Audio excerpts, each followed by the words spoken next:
ngatho muno makiri twacokereria ndagika-ini no gona ni thaa igana ndagika 20 na twacokereria uko ni Koto na TV na bino korwo hiyo kere na ithuĩ mwe kwa imwe tondũ ndinacokereria Joy nĩgetha hiĩ tũkorwo tũkĩarĩria ũhoro wa kĩndũ gĩgwĩtwo ũgima mwega wa meciria oro ũndũ ũmwe na wagĩrĩru wa meciria. Koto na TV nĩ 0706431400 namba kana gũthuka kũrĩa gwa kĩndũ gĩgwĩtwo na TV Kenya page-inĩ citũ ciothe cia Facebook nĩ ũkorwo ũkĩaranĩria na ithuĩ atutana TV Kenya icio nĩ kĩndũ gĩgwĩtwo ng'enda-inĩ citũ ciothe cia ũkinyanĩria ũndũ ũmwe na Twitter Instagram www.tutanatv.co.ke ũkorwo hiyo ũkĩparanĩria na ithuĩ kũgerera rũrenda rũu na rĩothe makĩrĩ nja itoka cia bũrũri mũratwarithia kũgerera ng'enda-inĩ icio ciothe ndakorwo hihi ngĩgwata oro ũndũ ũmwe na kĩndũ gĩgwĩtwo rũrenda rwa www.tutanatv.co.ke na ũgakorwo hihi ũgĩtũnyita ĩmwe kwa ĩmwe. We wĩ gũkũ bũrũri-inĩ Boziro ni dicenjetie marĩtwa itagwo na shek inoka waika ndoka nĩgetha hihi tũkorwo tũkĩarĩrĩria ũhoro wa kĩndũ gĩgwĩtwo ũgima mwega wa meciria oro ũndũ ũmwe na ũtonga wa meciria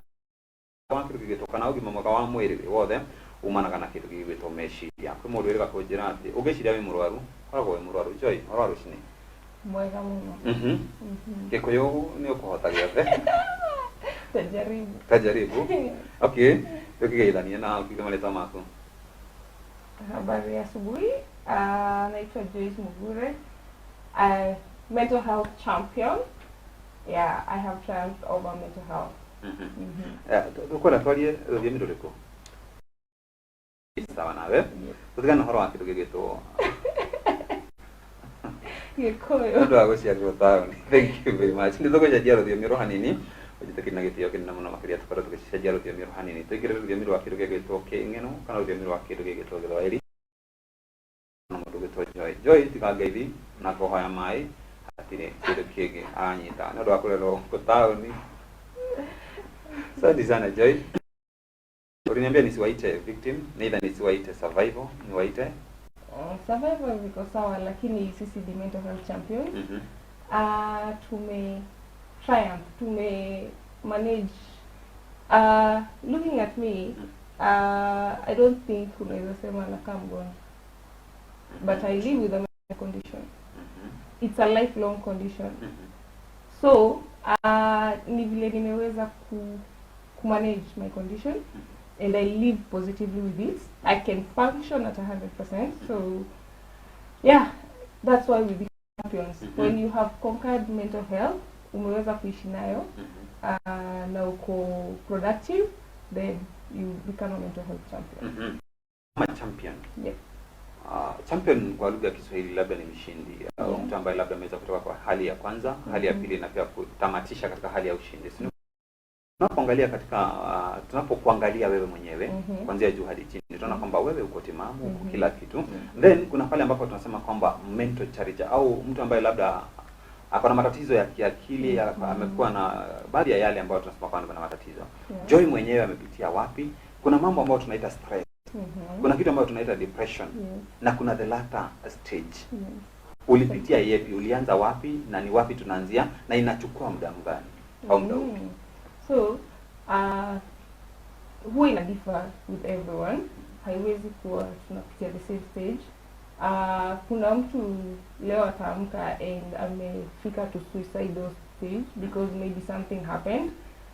Utapata most of the time when people lose mtu wako very close na wao, some people become suicidal ama maybe heartbreakiwa nini.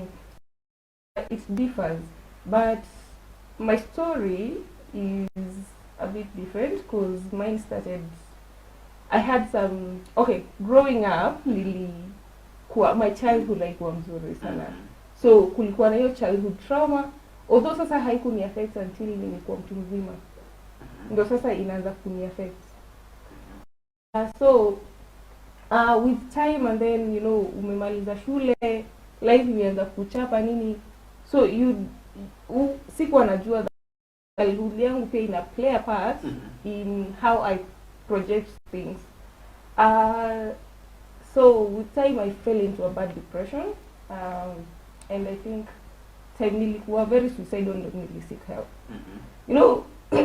Even as Africans, most of the time we don't tutafute help time nini. Most of the time utapata ikifika that point yenye it's really bad, ndio tunaenda kutafuta help. So that happened to me, unfortunately. So when I got very suicidal, ndo nili help. And I think I was just lucky kwa sababu niliona mtu akiadvocate for mental health online. So nika reach out, and that's how my recovery journey started. Yeah. Kama yepi ambao labda ataweza kusababisha mtu kumwadhiri, au ni mambo kama yepi ambao labda ni ya utotoni, childhood, ambao yatalete maafa wakati ambapo labda So, kuna kuangana, if you have been abused, okay, as a child, ama ukiwa mtu mkubwa, that can lead to developing mental health illnesses. If maybe you are in a highly stressful place, ama condition, say you go in a relationship that is very stressful, ama very toxic, mental health illness. Childhood traumas, kuna watu wamekuwa abused grow up either by their parents, ama nini, mtu alirefiwa, ama alikuwa anakuwa physically abused ama emotionally. So utapata kuna point akifika maybe ata break. Kuna wenye wana break wakiwa wadogo, kuna wenye wana break wakiwa watu wakubwa. We also have ingine ni genetic, and actually most of them are mental health conditions. Utapata mzazi wako alikuwa na maybe depression, inaweza kuwa ilikuwa undiagnosed but alikuwa nayo, so wewe as a inherited, so you might not know, ama itakuja ujue very later in life, but you probably inherited it. Yeah. Kuna masuala ambayo labda unaweza kusema kuhusiana na labda kuinherit, kupata kutoka kwa kizazi kimoja hadi cha na labda masuala yao ya kiafya karudi normal. Je, wewe utajuaje labda masuala kuhusiana na afya ya kiakili umeweza kuitoa kutoka kwa kizazi cha kwanza, cha pili na cha tatu? So si rahisi kujua, but kama walikuwa already washakuwa walipata diagnosis yao and maybe hata wakarecover, unafaa kujua that uko predisposed to getting it. Wewe uko na high chances ya kudevelop mental illness than mtu mwenye hayuko genetic, haku inherit. Okay. So you might not know, na si lazima ita project, because personally, if I inherited it, I am the only one who has diagnosed bipolar in our family. My sister, my brothers, I don't think, but inaweza kuwa wewe uko nao but your brother hana. So it doesn't necessarily mean kwa sababu utakuwa nayo, but there's high chances that you will develop it. Yes. Kuna maneno mawili ambayo labda yataweza kutumika mara kwa mara. Kuna depression na kuna kitu ambacho tunaita stress. Yeah. Na mwenyewe anaishi na mtoto wake. Mtoto ni mtu yeyote ambaye labda ako chini ya umri wa miaka 18 kwenda chini. Yes. Mzazi atatambua aje ule mtoto sasa si stress, hii ni depression. Yeah. Hii si depression, hii ni stress. Mzazi atatambua hivi. Kwa watoto most of the signs zinakuanga kujisolate. Utapata most of them, especially squeeze, mtoto anajifungia bedroom 24 hours, hataki ku associate na wazazi. Although pia that can happen in adolescence. So isolation. Kuna pia utapata mtoto ana overeat ama ana undereat. It could be a symptom. This drastic change in behavior. Tunajua that a child growing up every now and then, but kuna ile drastic change. Mtoto maybe alikuwa very quiet now amekuwa too hyper, ama alikuwa very hyper all of a sudden amekuwa very quiet. Hapo kuna vile. And then children pia most of the time they don't want to talk about what is going on. So kwa mzazi itabidi ufanye bidii sana kumake mtoto wako feel safe. Hutamjudge, because I think watoto wengi they don't open up kwa sababu mzazi already anakujudge. Na si okay, utasema nitajaje je mtoto wangu, but akikuja kwako and then unataka kumkompea kwa nini fulani anafanyanga, judging them.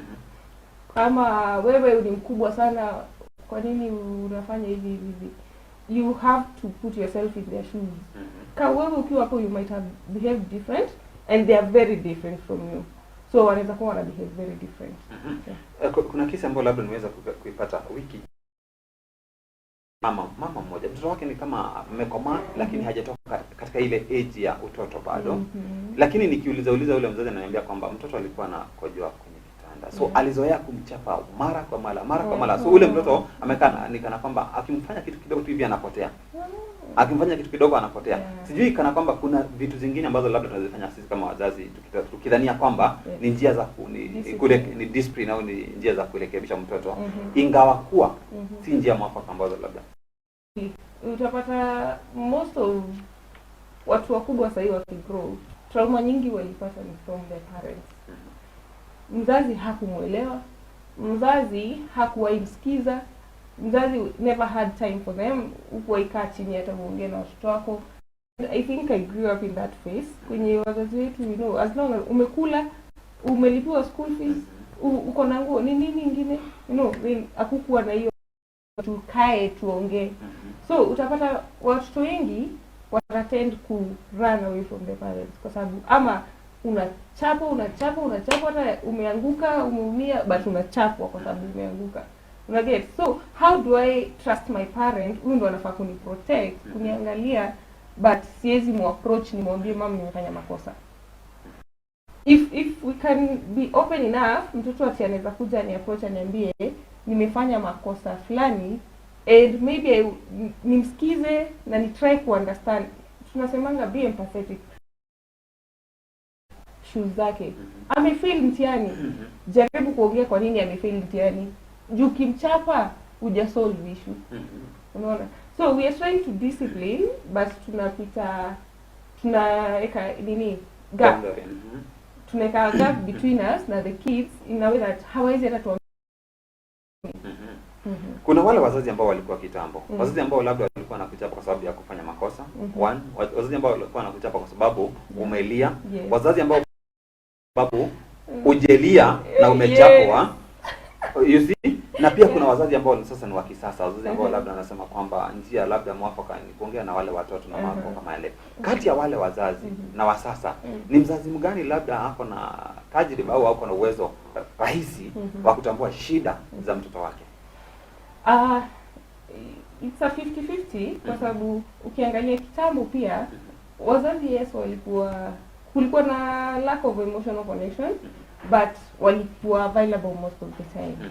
At least wange observe, wanajua mtoto fulani wewe umeanza tabia mbaya nini. Nowadays tuko busy, but pia sahi we have access to information. Anything is apata all the information we need to guide our kids, kuwapatia help yenye wanahitaji, but hatuko available. Nataka niende job, nimeenda hata workshop miezi 3 nikarudi, sina time. Nimemwachia house girl, so house girl ndio ananilelea.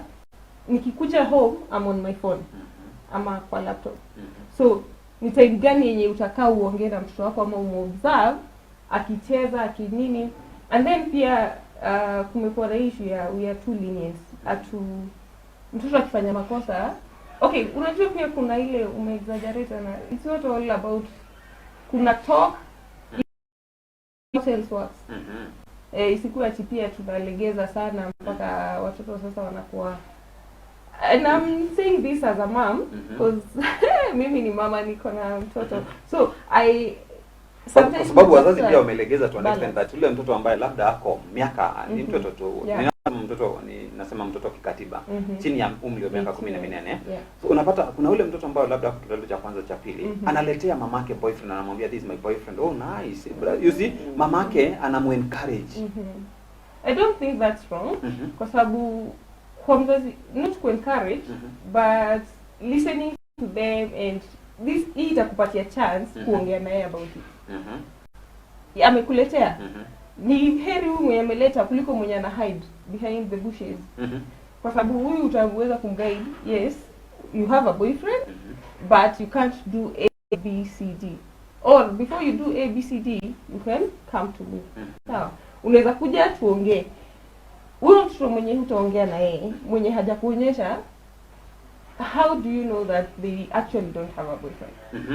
kuna ule boyfriend kuna lile jina boyfriend peke yake likitamkwa kwa mama mwenye yako mashamba, baba ambaye yako kwenye mashamba, na kuna the same term ambayo imetamkwa this is my boyfriend katika malezi kwa versus rural. Ni nani ambaye labda ni nani ako katika ile hali ya kupatwa na depression, kupatwa na stress haraka kati ya wale watoto wawili wakiwatajia wazazi wao boyfriends, yule yako mjini na yule yako from even just boyfriends, we can note that the highest number of people who are depressed are in rural areas, because first of all they can't get rich help. Alafu pia kuna hiyo society imewekea limits. Huwezi fanya hivi, huwezi fanya hivi, huwezi. So most children, I think, growing up in the rural area are more exposed to developing maybe depression than the kids that are in town. Ule mzazi ambaye labda ako pale mjini na kuna yule mwingine ako kwenye kuna rural na urban. Ni percentage gani kubwa ambao labda tunaweza sema kwamba wale watoto wale ambao wanaishi wanapata malezi yao mjini, wale ambao wanapata katika rural, ni nani ambao labda percentage yao iko juu ya depression? Rural areas. Rural areas ndio wako na majority, although the numbers are underreported.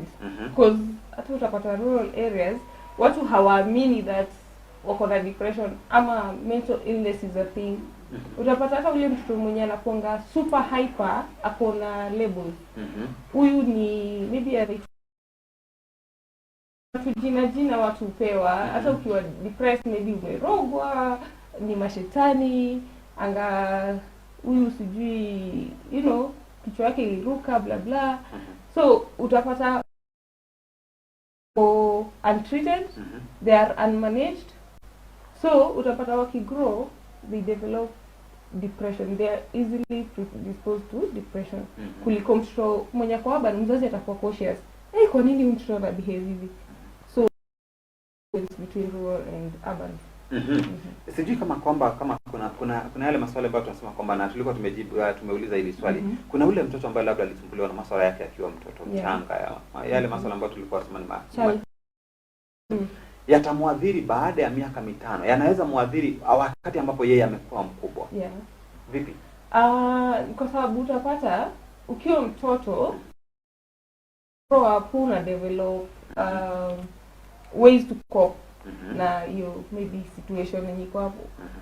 For instance, mtu anakuwa emotionally abused, anaweza amua ata block hizo emotions. So utapata when amelearn to cope na hiyo situation at that point. So most of the time hiyo condition haitaonekana sana. Ama hata akibehave, kuna ile huwa watu wanasema hii ni adolescence nini. But now umekuwa mtu mzima and you're facing life, when una respond to issues, ndio unajua by the way you have a problem. Juzi I was talking to a girl, she was telling me yeye akikosewa kidogo sasa ni kunyang'anya kalamu atalia. Anything huwa analia yeye akifanywa kitu kiyote kidogo, and she was saying how do I cope with this? And I said to her, I think sasa wewe you just need professional help. There's nothing I can do for you. Otherwise, the only thing I can do, we can talk about what happened in the past. Need professional help. One therapist deal na your story, because now after talking for some time, I learned that kuna kitu ili happen akiwa mdogo, and now she responds to things in the same way. Anything atakasirika, atalia, yani itakuwa very big deal. Kuna swali ambalo labda nimeweza kuliulizwa jana wakati ambapo nilisema kwamba naweza ongea masuala kuhusiana na mental health. Alisema naomba msamaha kama labda itakukera. Kuna wale ambao tunasema ni watoto wa single mothers. Na baadhi yetu sisi wengi tumeweza kuraiziwa au tumeweza kupata malezi ya single mothers. Na ni wachache sana ambao tunaweza sema kwamba walipata malezi ya father au single fathers na masuala kama yale. Watoto ambao wamelelewa na nyanya zao au shangazi, Yeah. watoto ambao wamepata malezi ya single mothers ati wako na chances zenye ambazo ziko juu kuliko wale ambao wameweza kupata malezi ya wazazi wote wawili katika depression na stress. It depends, I think. Okay, maybe a few years ago ingekuwa ukweli, but as the world is changing, I think things zinakuwa different. Utapata even kitambo, unajua ulikuwa mama akibaki peke yake it's a struggle. But sahii hata huyo mwanamke ako peke yake, she's probably anajitegemea. So she's able to provide for the child, which initially ingekuwa a big problem. Sahii pia people are learning to find father figures because sijui kitambo kabisa najua kulikuwa nao father figures, but hapo in between ilikuwa ni wewe na mtoto wako. And then now it's coming back. People are trying to get father figures for their kids. Of course this is also risky kwa sababu utapata father figures inaweza kuwa hata ni mtu not a relative, it could be a boyfriend of the mom, which can be risky na inaweza affect your mtoto. And it's true they are high predisposed to getting depression than parents. A house that is stable. Isikuwe pia ni parents live na it's always a fight. Unajua kuna zile umegrow up na both parents, but your parents are always fighting. Utapata your mom is anachapwa na babako. Do you know how much this affects the kids? A friend of mine was telling me, juzi akiwa mkubwa hivi, babake amepiga mamake and she had to intervene.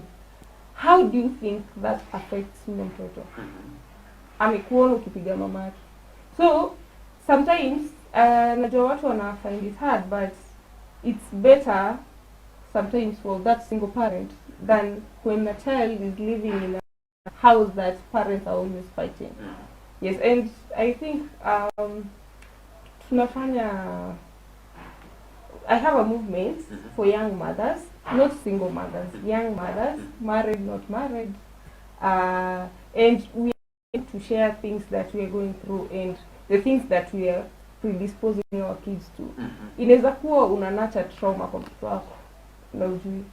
So hizo ni vitu zenye tumekuja kujua. By the way, now whether you're married or not married, you have to look after your child's mental health. Lazima we put first so that pia yasi grow up trauma, so inakuwa cycle. Wewe labda ulikuwa na trauma, mtoto wako pia amekuwa na trauma, mtoto wake pia labda grow up na hiyo trauma. We want to break that. Na guko niko tana TV no tara na hii guko tora ni nawe mwe kai modina bino koro hiyo gitwara ria kugera haria Facebook page ni ita tana TV Kenya ni uko hii kana dakoro hii jona kitu gegeto gegeto mili yako guhe hau kana guruka kura kwa WhatsApp 0706431406483140 neginya naba yake gegeto SMS na tukoro hii tukera ndia emwe kai moya maida kwa maida dikara gikolirikana gya tekiro gegeto aria meko dugo ja ito kashia for mu tom kagire moko mo kwera kitu gegeto www.tanatv.co.ke na wakoro hihi maudo mekariti ro wega mudo gwetwo pastor kana apostle kangagi we kuri no wa UK. Thank you very much. Mudo gwetwo kagodo ikara kuri no wa London no thaici gwa kahinda gaka ne njwe goko kuru gwetwo Elbagon keithan dia mo na mudo gwetwo kagodo no twakoro na kumunya wa Monday nigetha hihi nake atuhede to igani na kitu gwetwo muikarira wa buru wa Kenya na muikarira wa buru ni wa kundu gwetwo ja kana ada yale maikaraga ja kundu gwetwa diaspora. Ati diaspora ya goko unajua kuna watu ambao wanaita sehemu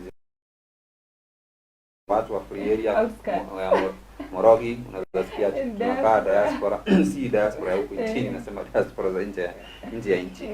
Rather than that kuna wale ambao labda tulikuwa tunaita father figures ambao labda tumeweza kuwataja pale hivi. Father figures sijui kama alikuwa ana instill the values au mama alikuwa wake the father figure, mtu ambaye labda nitaweza kumintroduce nimfanye father figure na ABCD. Wale father figures hadi wa leo are they there? Sahi ni ngumu. Sahi ni ngumu because actually juzi ndio kuna mtu alikuwa ananiambia kitambo actually if mwanamke angepata mtoto out of marriage, the brother angeassume the responsibilities of a father. Hey brother kwa atakwambia wewe mimi niko na maisha yangu nini. But father figures they are very few by the way, and itabidi mama amchagulie by the mtoto wake. So and sometimes I think pia mentality yenye imekuwa before ni father figure ni provide financial assistance. Maybe tumeweza kukosea sisi kama wazazi, sisi kama single mothers, the young mothers, wale ambao labda tumeweza kupata watoto nje ya ndoa, wale ambao tumeweza kupata watoto naweza kujia katika kiatu cha wale young mothers, wale single mothers na watu kama wale ambao labda wameweza kuachwa. Unaona kana kwamba labda pale ndipo tumeweza kukosea, ambapo tunatafuta the father figure. Lakini wakati ambapo tunatafuta father figure, hatukumuelezea majukumu yako ni ulezi wa huyu mtoto, si kifedha, si masuala kama yale, lakini kuinstill the values ambazo labda ningeweza kutaka. Ningetaka kumtoa kijana kama huyu, because when you are raising your kid, you are manufacturing a kid. Okay? So sijui kama wazazi ambao ni single mothers, the watoto ambao labda wameweza kupata nje ya ndoa, watu kama wale kukosea na kuwapa the father figures majukumu ambayo si yao. Mimi si yuko pale kuweza kupea fedha, niko pale kuweza kukutolea mtoto wako akikaa either akae au akaribie mimi. At least akuwe na mtu anaweza look up to. And utapata that's what we are trying to advocate for. For a woman, ukiwa na mtoto and you need a father figure, isikuwe tu ni financial stability ama financial assistance ndio unatafuta. Most of the time, that's why pia you choose huyo mtu, kwa sababu hautachukua tu mtu yeyote. Na it's even better if you're not planning to get married to that person, choose father figures as their partners when you maybe wako in a relationship. But most of the time, it's even more advisable for you to choose a person you don't have that sexual relationship with, so that uko tu na separate person mwenye ni kama mentor, and he's also a father figure for your child. And hata kuwa na issues, hakutakuwa na ati to break up na huyu tena ukachukua mwingine tena, pia hiyo instability isikue. So father figures ni wako instill values. We have to agree on that. Kutakuwa na kitu ambacho tunasema ni conflict of interest kwa this father figure. Kwa mfano tukua father figure ambaye labda ni mtu kama Kariuki, KN. Joy ametafuta KN akuwe father figure wa mtoto wake, yule ni mtoto wa kijana. Then kuna kitu ambayo labda tunasema kwamba Joy pia anataka kuwa na jamaa wake ambao labda anataka kuwa na uhusiano wa mapenzi na yeye.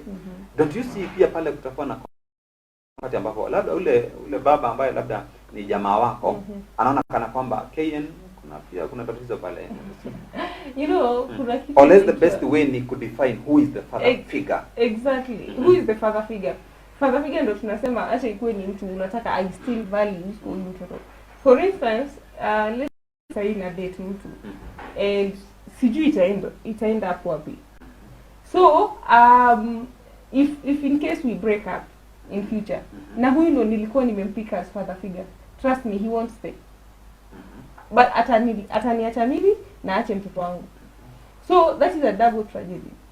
So ndo unaona badala ya kukua hivyo, I want to have a father figure that I'm not in a sexual relationship with.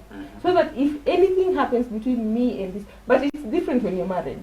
Of course, when you're married, the father figure is automatically, the father figure automatically becomes now the man of the house. Yes, so I think pia transparency inasaidia. Kuna wale ambao labda ni wanaume, kuna because we are talking this because ni kama kwamba ulezi primarily raising of the kid au sijui niseme vipi, lakini miundo msingi ya mtoto imewekwa katika mikono ya mama. Mama mwenyewe. Unaona kana kwamba labda bwanako ameweza kuingilia pombe, masuala kama yale, yeye ni mlevi chakali, kila siku yeye huja kila siku akiwa mlewa. Ukiona kana kwamba huyu hawezi kuwa kile ambacho naweza kutafuta katika kwa wale watoto wangu. So je, ule mzazi ambaye anaona vile ana jukumu la kwenda kumtafuta father figure mwingine au avumilie tu na huyo? Hapa sasa ndio unaniambia nipeane advice. I'm very poor at giving advice, but I think considering kama nikiongea sasa kama mental health advocate, I would say, hey, you have a tough decision to make. Kwa sababu first of all, I don't think unaweza tafuta father figure mtoto akiona babake hapo. So it's a big challenge. I think the solution is to deal with the father, talk to him.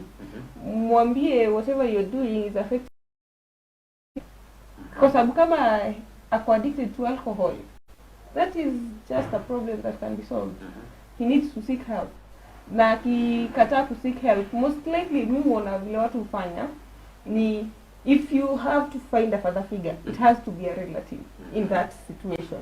Kwa sababu ikikuwa mtu wa nje itakuwa issue kubwa sana. Na pia your husband, you don't think he's enough. So you una create more conflicts than solving the problem. So don't look for a father figure. It's either you manage your situation ama ujue how to go about it. Most likely a relative would work. Tumeongelea masuala kuhusiana na malezi sana sana, lakini pia kuna wale ambao tunasema kwamba kuna wale especially mpenzi. Kuna zile si taaluma, lakini kuna zile shida ambazo labda tunaweza kuzipitia za kimapenzi, masuala kama yale. Na hivi jana uliona kwenye mitandao ule jamaa ambaye labda aliweza kujirusha kwenye ule nidamu ya wita hivi Eriki Kiambu iko huko na akaacha barua ya kimapenzi kwa bibi yake, na akamwambia kwamba niliwapenda zaidi, lakini ABCD imeweza kunifanya nini? Are you getting that? Itaenda vipi useme kwamba niliwapenda nanyi mlinipenda, lakini najielekeza kwenye kujitia kitanzi? I think hii issue imekuwa, au pia mtu hajielewi wakati ambapo unaandika zile barua, ni kama zile suicide notes, ni kama hujielewi, kwa sababu wakati ambapo tunashukuru na kutuombea kwamba tuliweza kukupa support na wakati pia unaweza sema kwamba pia mbona tena uchukue hatua zaidi ya kwenda kujitia kitanzi? There's a reason why tumekuwa tukifight the word commit suicide itolewe to dying by suicide, because commit inasemanga it's a crime, but suicide is not a crime. Suicide, mtu yeyote ame die by suicide ama ame attempt suicide, they were not in their stable mind, like state of mind haikuwa right. So huyo mtu alikuwa mgonjwa. Na utapata for instance, for a case like that, mtu labda ame struggle with depression for a very long time unknowingly. Unajua people wanafikiria ngo ukiwa na depression you can't function. Utapata kuna high functioning depression. Mtu mwejieka ni busy because you don't want to have time to sit with your problems and think about them. So utapatanga hiyo ni high functioning. You are always working nini unasema mimi niko sawa, but initially hauko sawa. So utapata mtu kama huyo ame struggle na depression hadi akafika suicidal state, na it happened. That's why you see watu husema lakini si unakaa uko sawa, kila kitu yako iko sawa. By the way, when I was diagnosed with bipolar, nilikuwa at a very bad depression state. Now when I told a friend, he was like, no, you're not depressed. Huwezi kuwa depressed na unakaa hivi. Unakaa uko sawa, you're working, people think your life iko sawa. So unakuwa depressed juu ya nini? But the real thing is, I don't have to be depressed at kwa sababu maybe na struggle financially ama familia yangu iko na ma issues. You can be depressed because of the time. Inaweza kuwa hata heartbreakiwa. Hiyo heartbreak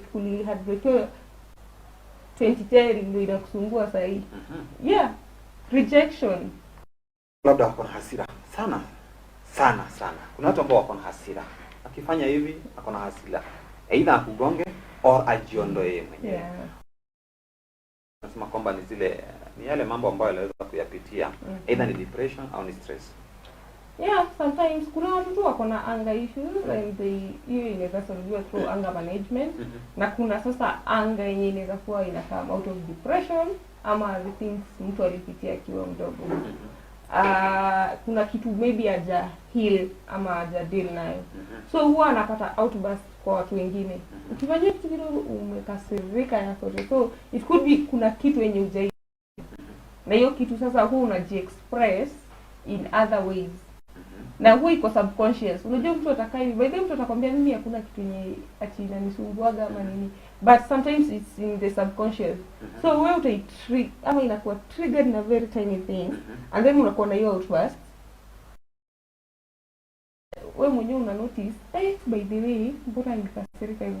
Kama other people notice and you don't.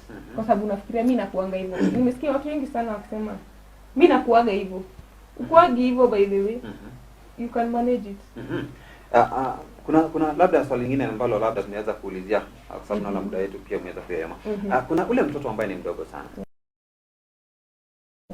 Travis aliaga juzi siku ya Jumatatu na mama yake anaitwa Judy Muthoni katika hospitali ya Kenyatta, na I think uliona zile picha wakati ambaye brother yake mkubwa, na si mkubwa, kumbuka kwamba bado yule ni mtoto bado miaka 3, mbali chukua ile fork jembe na akamdunga kwenye kichwa, kitu ambacho labda kiliweza matokeo yake ilikuwa kifo cha ndugu yake mdogo. Lile jambo litakuja kumwadhiri aje baadaye wakati ambapo atakuja kujua kwamba ndugu sababu yangu. Na mzazi anafaa kufanya nini kwa ule mtoto na pia ndugu yake ambao ili waweze kuishi na uhusiano mzuri, because kunaweza kuwa na shida ya mimi nitajua kwamba huyu ndiye aliua bradhangu mdogo na huyu anajua kwamba mimi ndio niliua bradhangu mdogo. I a lot of help. Mostly maybe itabidi ameona therapist who is specialized in children. Kuna kwanga na therapist wa watoto.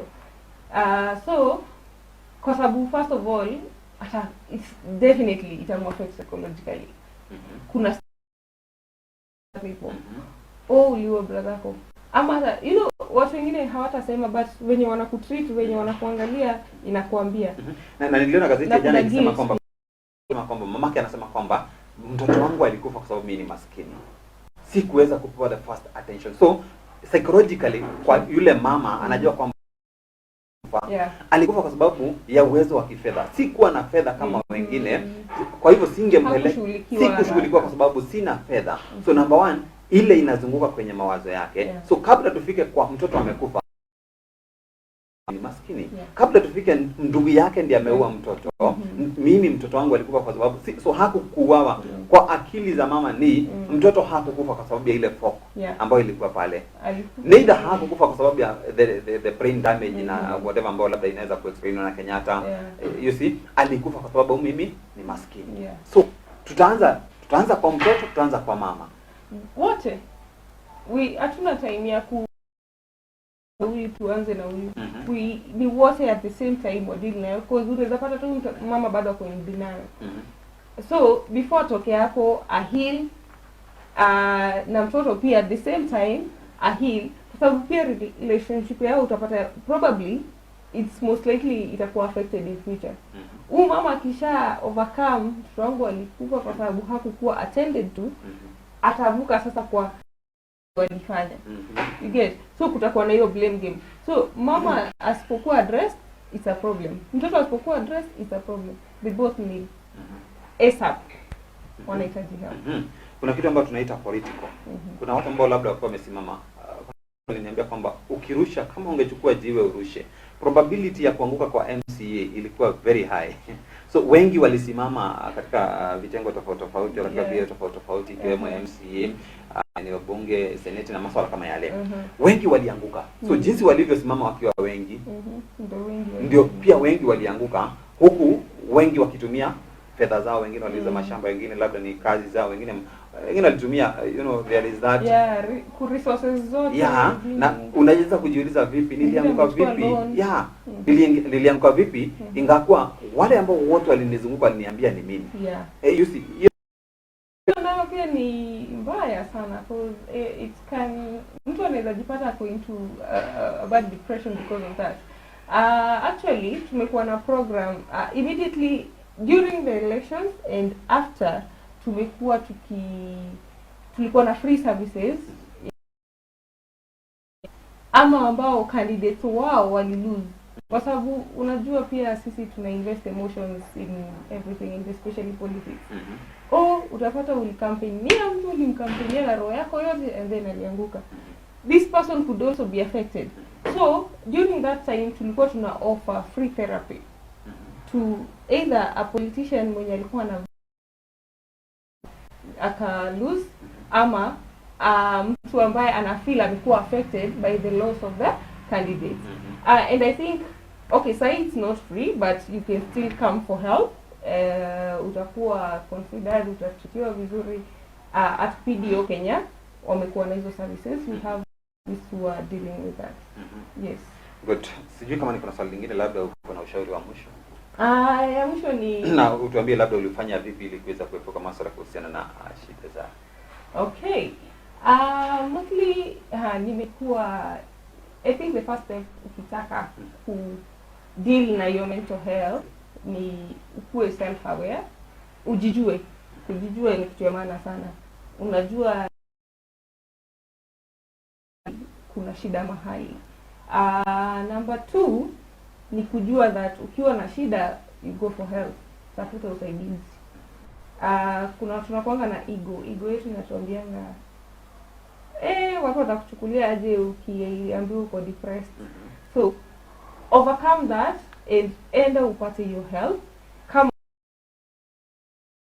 number 3, vitu ambavyo vimenisaidia, kama uko already diagnosed with a mental health illness or condition, stick to either kama ni medication unafanya, kama ni therapy. I've been taking meds kuanzia 2019. I'm still on meds. Juzi nilikuwa kwa pharmacy nikinunua new prescription. Pharmacist ananiambia, unataka dawa za nini na unataka? And I said I need to stay functional.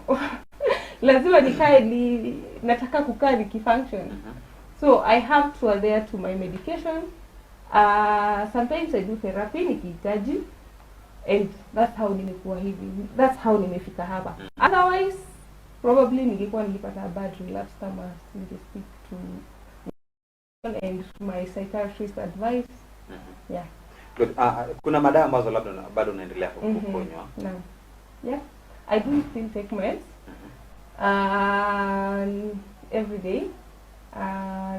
Na hizi dawa nilipewa na psychiatrist kujiprescribia. But si kila mtu utake. Sisemi ati nitakunywa dawa my whole life. Most of the time huwa ina vary. Kuna mtu anakunywanga dawa for 3 months, anarudi sawa. Ina depend pia na severity ya condition yako. Unaweza kaa for 3 months ukikunywa dawa ustabilize, and then uambiwe sasa unaweza wacha dawa. Hakuna mwenye atakaa 10 years akikunywa dawa. Kuna mwenye anakunywa dawa life yake yote. Napenda kupeana example na watu wako na diabetes. Mtu wako na diabetes, we are very comfortable with them kutumia dawa ndio wakae wakiwa stable. But people have a big problem ukikuwa unatumia dawa for your mental health. But kwa nini nisikunywe dawa kama hiyo ndio inanikeep nikiwa stable?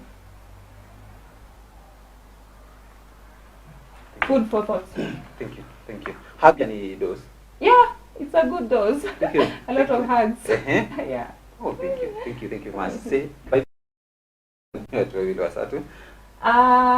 Langu ni kusema tujiangalie, take your mental health seriously, as serious as you take your physical health. Kama unafanya diet, unafanya exercise for your physical health, make sure you also do that for your mental health. And labda nisalimie watu wa Nawiri Awards. We have Nawiri Awards today. Tunapea awards to people who have been advocating for mental health. The best mental health practitioners, best mental health advocates. Leo tunawapea awards. Yeah, and tumekaribishwa sana tuko hapo Eastmark. Yeah, for the day. Thank you very much. Salimia ni mkurugenzi. Yeah. Mkurugenzi wa kipepeo. Okay. Tunapepea. Ni pepea. Video, thank you very much. Anaitwa Iregi Mwenja, CEO wa PDO Kenya. Yeah, mkurugenzi mkuu kwa lugha ya Kiswahili. Yes. Okay, asante sana. I hope we continue doing this. Thank you. Tutakuhitaji tena au vile siku zinasonga bado tutakuhitaji mara kwa mara ili kuweza kuongea masuala kuhusiana na inaitwa afya ya kiakili. Afya ya kiakili. Thank you very much Negata mwana maneno nyitamira na idwe wishiria wera kweto hiyo kinitugegetwa thina wa meciria no wega menya ati mundu ina thina wa meciria tamenya kakati guthua thuaga mundu ina thina wa meciria tida mundu na thina wa meciria ti matuma muturaga mundu na thina wa meciria niwe mwenyewe wimenyaga na akamenya ati titero ndina thina wa meciria ndireciria uria kwagiriire na niwe mwenyewe wimenyaga tondu thina wa meciria thina hihi ugikimenyeka kumana na nja na andu aria aingi mena thina wa meciria mucemanagia nao magithekaga no ndumenyaga ati marigiririo ati thina ucio enaguo ni thina ungimucungiriria gwika kundu mukoranagia itang'ania ahanaga atia nginyagia na hau ni na maundu mangi muthenya wa Friday na twagitinda uguo mundu gwitwa Joy unafaa upigwe picha kwenye Taifa Leo Tafadhali. Ni Taifa. Inafaa